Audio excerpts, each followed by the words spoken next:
ఈరోజు మాది భువనగిరి యాదాద్రి జిల్లా పులిగొండ మండలం మొగిలిపాక గ్రామం. ఈ మొగిలిపాక గ్రామంలో గడిచిన 10 సంవత్సరాల నుండి కూడా మహిళలందరూ కూడా యూనిటీగా ఒక 26 సంఘాలు ఏర్పాటు చేసుకొని పొదుపు చేసుకుంటూ వారికి అవసరం ఉన్నప్పుడు బ్యాంకు నుండి రుణాలు తెచ్చుకోవడం జరిగింది.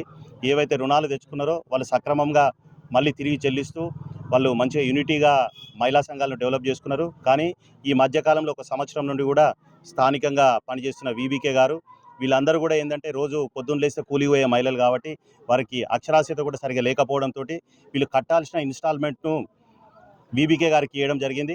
ఈ వీబీకే గారు తీసుకున్న ఇన్స్టాల్మెంట్లను తిరిగి బ్యాంకులో చెల్లించకుండా తన సొంత అవసరాలకు వాడుకోవడం జరిగింది. ఇప్పుడు ప్రాథమికంగా తేలిన లెక్క ప్రకారం దాదాపు 25 లక్షల నుండి 30 లక్షల వరకు ఫ్రాడ్ చేసిందనే విషయం తెలుస్తుంది.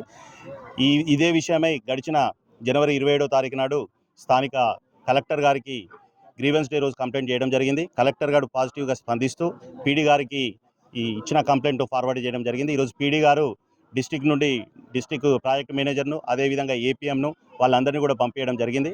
వాళ్ళందరూ కూడా సమగ్ర విచారణ చేసి మహిళలకు జరిగిన అన్యాయాన్ని తిరిగి రికవరీ చేసి వాళ్ళకి ఎలాంటి అన్యాయం జరగకుండా చూడాలని మా గ్రామస్తులందరం కూడా కోరుకుంటున్నాం.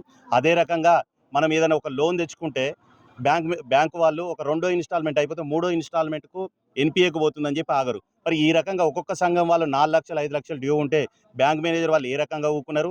అదే రకంగా స్థానికంగా పనిచేసే సీసీ కానీ ఏపీఎం కానీ ప్రతి నెల మహిళా సంఘం మీటింగులు పెట్టాలి. మరి వీళ్ళు ప్రతి నెల మహిళా సంఘం మీటింగులు పెట్టి మరి మహిళలు కడుతున్నారా లేదా అన్న విషయం వాళ్ళ డ్యూటీ వాళ్ళు సక్రమంగా చేయలేదా, ఇవన్నీ కూడా వచ్చిన డిపిఎం గారు పీడీ గారు సమగ్ర విచారణ చేసి మహిళలందరికీ కూడా న్యాయం చేయాలని కోరుకుంటున్నాం.